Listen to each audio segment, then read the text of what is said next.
Situation అనేది ఉంటుందా? చాలా ఇంపార్టెంట్ ఆస్పెక్ట్. ఇక్కడ ఇన్ ప్రాక్టీస్ మాకు ఉన్న ఒక పెద్ద ఛాలెంజ్ ఏంటంటే, మీరు ఒక పేషెంట్గా వచ్చారనుకుందాం, బ్లడ్ ప్రెషర్ అట్లా అబ్నార్మల్గా వచ్చింది, నేను ట్రీట్మెంట్ ఇచ్చాను, 3 నెలలు వాడారు, ఇంకా నార్మలే ఉందని కానీ మానేస్తుంటారు. అది ఫస్ట్ పాయింట్.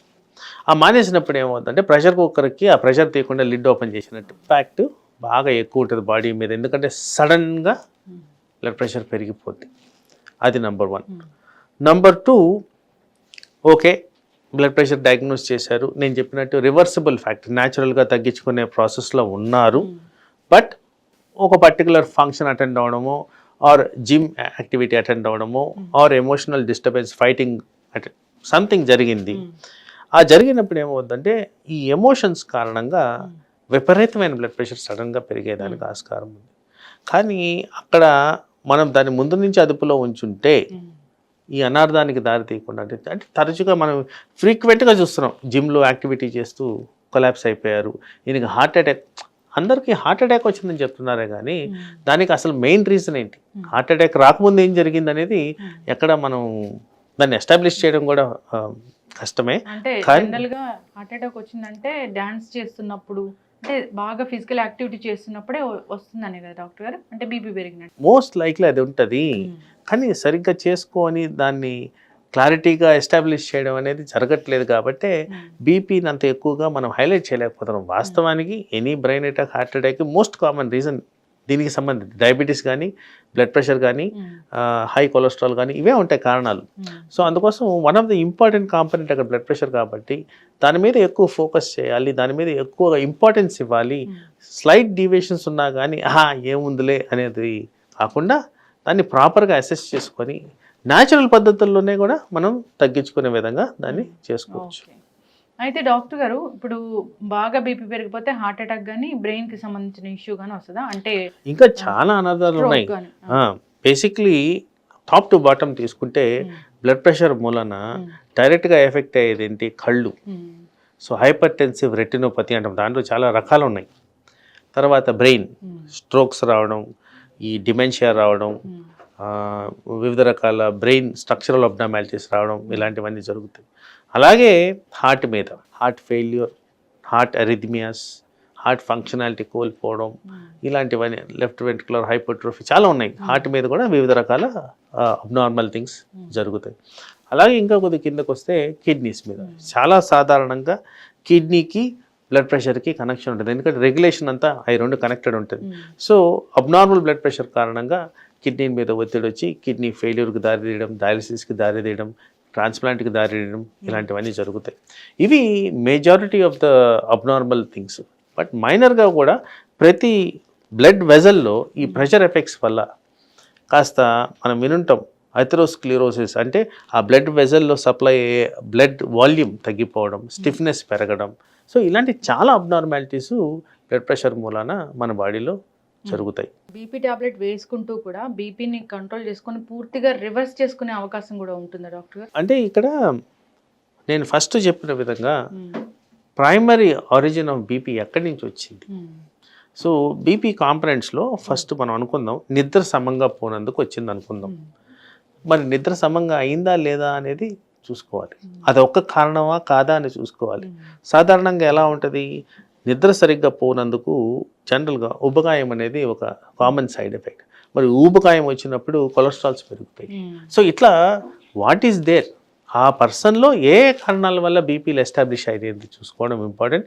ఎంత రివర్సిబిలిటీ తీసుకొచ్చామనేది ఇంపార్టెంట్. ఇవి జరిగితేనే మనకి బ్లడ్ ప్రెషర్ని రివర్సిబిలిటీ గురించి మాట్లాడచ్చు. సాధారణంగా నా క్లినికల్ ప్రాక్టీస్లో చాలా తక్కువ మందికి requirement of blood pressure once treatment start చేసిన తర్వాత లేకుండా కనపడడం చాలా తక్కువ. ఇప్పుడు బీపీ న్యాచురల్ వేస్లోనే తగ్గించుకోవాలి, ఓకే 130 అలా వస్తుంది అన్నప్పుడు న్యాచురల్ వేస్ అంటే ఏముంటాయి? పర్ఫెక్ట్గా తగ్గించుకోవచ్చు. సో న్యాచురల్ వేస్లో first and foremost physical activity, exercise మూలాన లాట్ ఆఫ్ చేంజెస్ బాడీలో జరుగుతాయి. ఈ చేంజెస్లో హార్మోనల్ రెగ్యులేషన్ బెటర్గా ఉంటుంది, ఫ్యాట్ కాంపనెంట్ కరిగిపోద్ది, తర్వాత ఈ బ్లడ్ వెజల్స్లో ఉన్న థిక్నెస్ బెటర్గా ఉంటుంది, హార్ట్ ఫంక్షనాలిటీ బెటర్గా ఉంటుంది. ఇది ఎక్సర్సైజ్ ద్వారా తగ్గించుకోవచ్చు. రెండోది the most important salt intake. Salt మూలాన బ్లడ్ ప్రెషర్ పెరుగుద్దని చాలామందికి తెలిసిన విషయం ఇది. సాల్ట్ని రెస్ట్రిక్ట్ చేసుకోవాల్సిన అవసరం ఉంది. సిగ్నిఫికెంట్ అమౌంట్ ఆఫ్ సాల్ట్ మనం తింటాం మన అలవాటు ప్రకారం. ఆ అలవాట్లలో సాల్ట్ని మైనస్ చేసుకుంటే డెఫినెట్గా బ్లడ్ ప్రెషర్ మీద ఎఫెక్టివ్గా ఇంప్రూవ్మెంట్ ఉంటుంది. తర్వాత ఈ సాల్ట్ అనే దాంట్లో సోడియం కాంపోనెంట్ అనేది ఇంపార్టెంట్. ఈ సోడియంని రెడ్యూస్ చేసే విధంగా పొటాషియం అనే ఇంకొక ఎలక్ట్రోలైట్ మన బాడీలో ఉంటుంది. సో ఆ పొటాషియం తగ్గించే విధంగా అంటే ఫ్రెష్ ఫ్రూట్స్ అండ్ వెజిటబుల్స్ ఇవన్నిట్లో కూడా హై పొటాషియం ఉంటుంది. పొటాషియం అండ్ సోడియం బ్యాలెన్స్లో ఈ సోడియంని తగ్గించే విధంగా పనిచేస్తుంది కాబట్టి తద్వారా కూడా మనకి ఇది తగ్గేదానికి ఆస్కారం. తర్వాత మెడిటేషన్ కారణంగా ఏంటంటే బ్రెయిన్కి relaxation, rest and repair process. ఆ టైంలో కూడా మనకి బ్లడ్ ప్రెషర్ తగ్గేదానికి ఆస్కారం ఉంది. తర్వాత వ్యసనాలు, సో స్మోకింగ్, ఆల్కహాల్, ఈ రెండింటి వల్ల డైరెక్ట్గా బ్లడ్ ప్రెషర్ పెరిగేదానికి ఆస్కారం ఉంది కాబట్టి డెఫినెట్గా వాటిని స్టాప్ చేయాలి. తర్వాత excessive amount of caffeine consumption, coke consumption, వీటి వల్ల కూడా మనకి బ్లడ్ ప్రెషర్ వచ్చేదానికి ఆస్కారం ఉంది. ఇవే కాకుండా డయాబెటీస్, హైపర్టెన్షన్, కొలెస్ట్రాల్ ఇవన్నీ కూడా అసోసియేటెడ్ కండిషన్స్ కాబట్టి వీటి కారణంగా కూడా బ్లడ్ ప్రెషర్ వస్తుంది. కాబట్టి వీటిలన్నిటినీ టార్గెట్లో ఉంచుకుంటే బ్లడ్ ప్రెషర్ని న్యాచురల్ పద్ధతుల్లో మనం రెగ్యులేట్ చేసుకోవచ్చు. ఖచ్చితంగా డాక్టర్ గారు చాలా చక్కగా చెప్పారండి. అయితే చాలామంది కూడా బీపీ టాబ్లెట్స్ వేసుకునే విషయంలో టైమింగ్స్ అనేవి పాటించరు.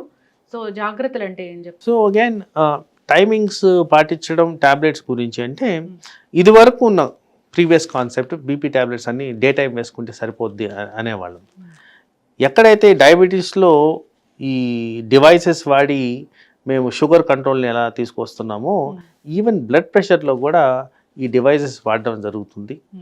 అంబులేటరీ బ్లడ్ ప్రెషర్ మానిటరింగ్ అనేది చేస్తూ ఉంటాం. ఈ చేయడంలో ఏంటంటే పర్టికులర్గా ఇది వరకు ఉన్న సైన్స్ ప్రకారం డే టైంలోనే బీపీ అకౌంట్ నిద్రపోతే తగ్గిపోద్దని. కానీ ఇలాంటి మానిటరింగ్ చేసినప్పుడు చాలా స్టడీస్లో మాకు ఏర్పడింది ఏంటంటే ఈవెన్ నైట్ టైం కూడా బ్లడ్ ప్రెషరు అంటే ఈ స్ట్రెస్ వల్ల కానివ్వండి, ల్యాక్ ఆఫ్ స్లీప్ వల్ల కానివ్వండి, consumption of alcohol and smoke వల్ల కానివ్వండి, వీటన్నిటి వల్ల నైట్ టైం కూడా బ్లడ్ ప్రెషర్ పెరుగుతూ గమనిస్తున్నాం. So night time blood pressure పెరుగుతుంది కాబట్టి ఈ బ్లడ్ ప్రెషర్ ట్యాబ్లెట్ అనేది ఎప్పుడు వేయాలనేది ఈ మానిటరింగ్ చేసిన తర్వాత నిర్ధారించడం జరుగుద్ది. ఇన్ జనరల్ ఒక సింగిల్ ట్యాబ్లెట్ స్మాల్ డోస్లో ఉంటే ఐడియల్గా మార్నింగ్ టైమే ఇస్తున్నాము. బట్ ఎక్కువ నెంబర్ ఆఫ్ ట్యాబ్లెట్స్ వాడుతుంటే డివైడ్ చేసి మార్నింగ్ అండ్ ఈవినింగ్ ఇవ్వడం అనేది జరుగుతుంది.